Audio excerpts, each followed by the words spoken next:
trainer, Emily. And Emily and myself are going to be doing a training session with our youngest dolphin, Hope. Would you guys like to give Hope here a nice round of applause? Give her a big round of applause here today. Now, Hope here is our youngest dolphin. She's only 2 years old. And Hope was actually rescued just like our other dolphins here. And she was rescued in about the same location as one of our other dolphins. She's actually right back here with her friend Panama. And she was the star of the movie Dolphin Tale. Do you guys know what her name is? Winter, that's right. Winter is right back here with her friend Panama.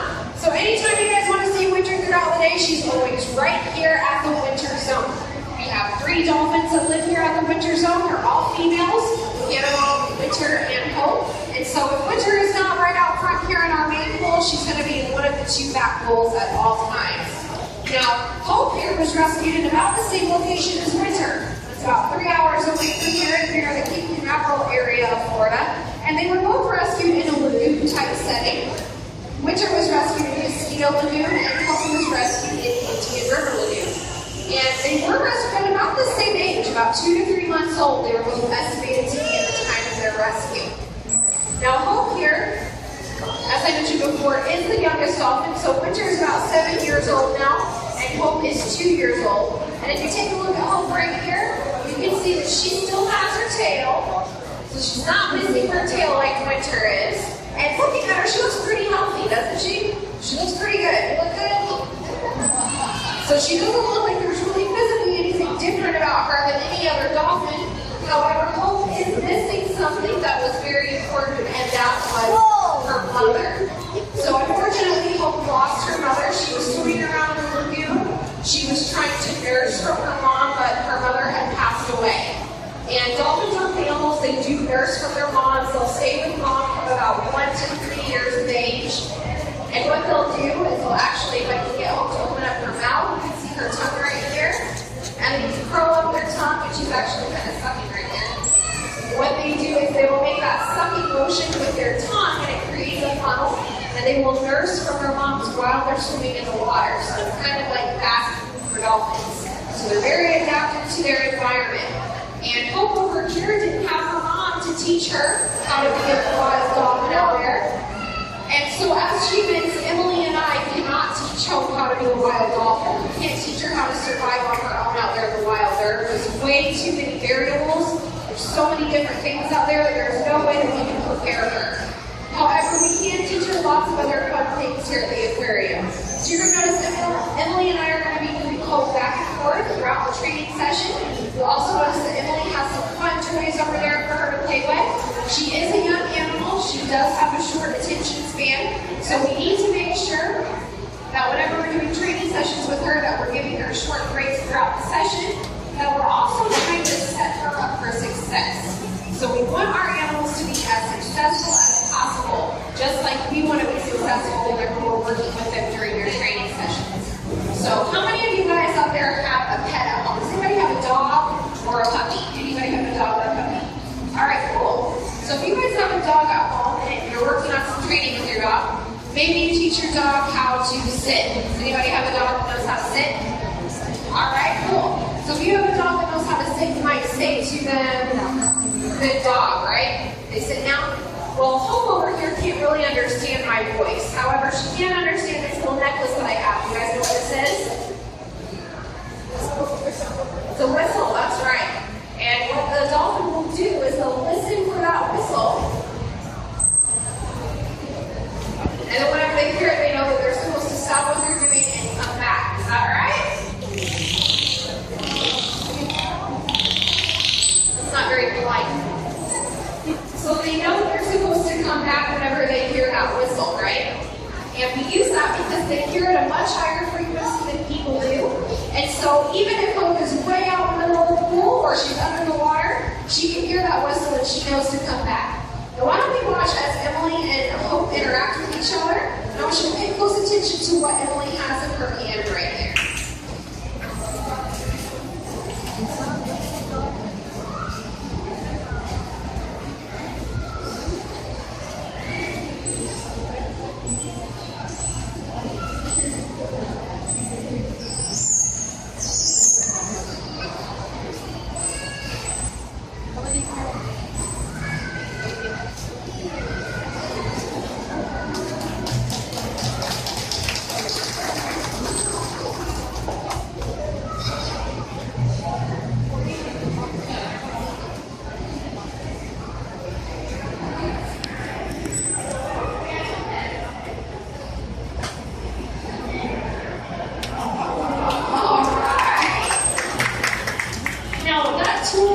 is using is actually called a target pull.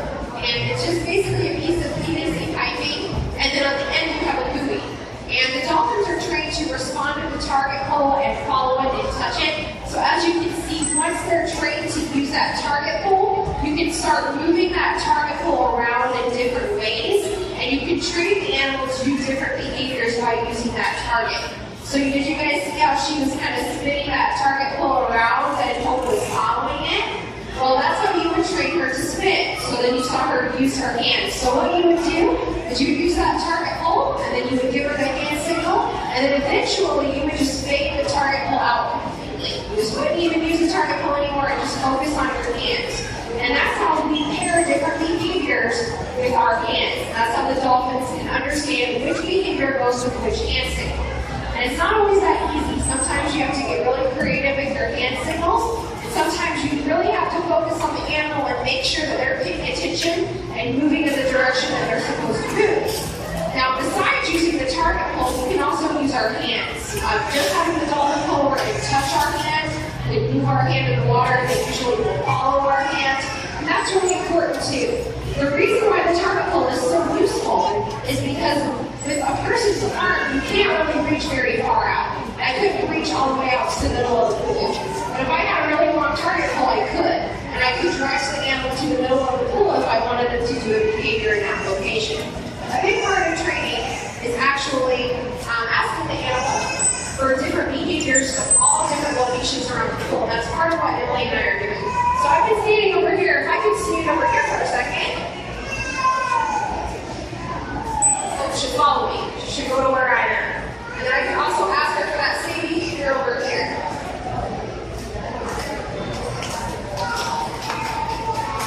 There you go. And then I might move over here a little bit.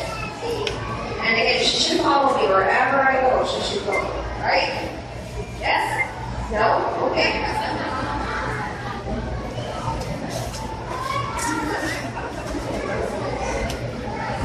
Good job. So you not only can use your hand signal, but you can also use a different signal. So I can use my whole entire body and spin around in a circle and she should do what I do.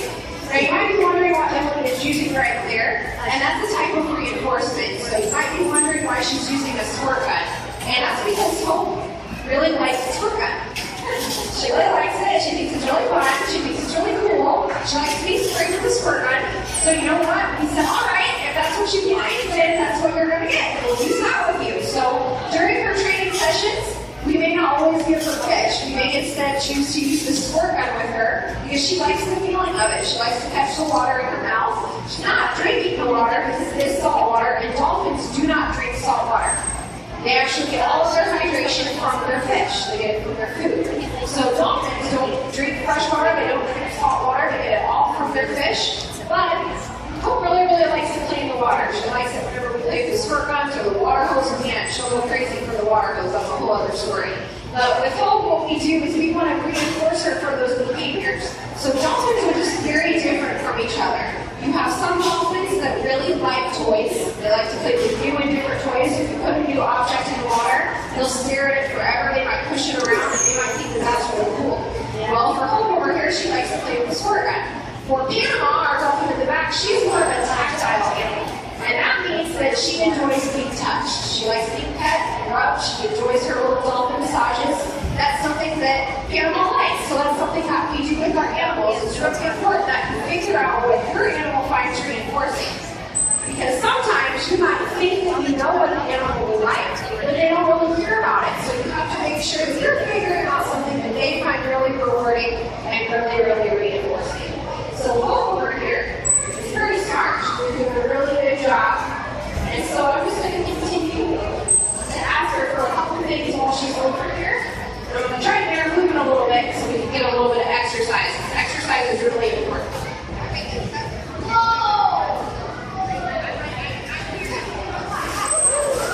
Oh, good job. There you go.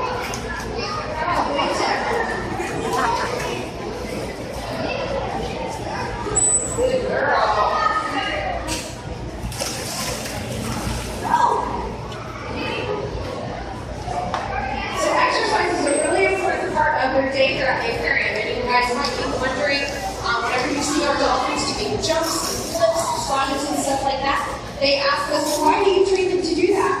And it's not only that it's really fun to watch, but it's because it's really good for the animals and for them to get exercise.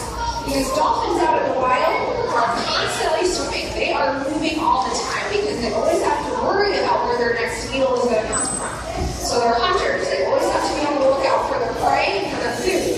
So what they're going to be doing is swimming around a lot, trying to eat, trying to catch the fish. Here at the aquarium, our dolphins are just a little bit on the spoiled side, and they don't have to worry about catching their food because we provide everything for them. So just to make sure that they're getting the physical activity that they need, getting their exercise, that's why we're going to train those more high energy behaviors, getting them to move around the pool a little bit. Those are all very important.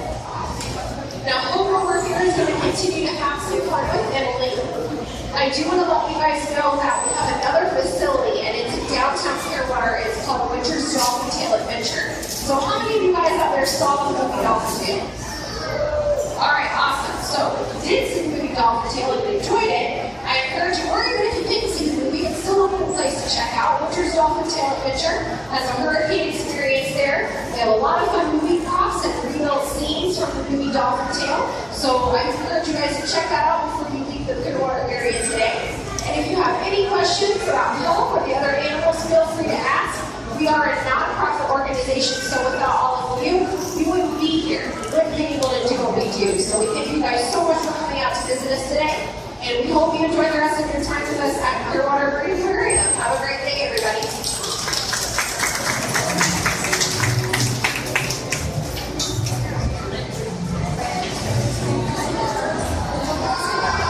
Ladies and gentlemen, now's the perfect time to head over to Winter's Dolphin Tail Adventure.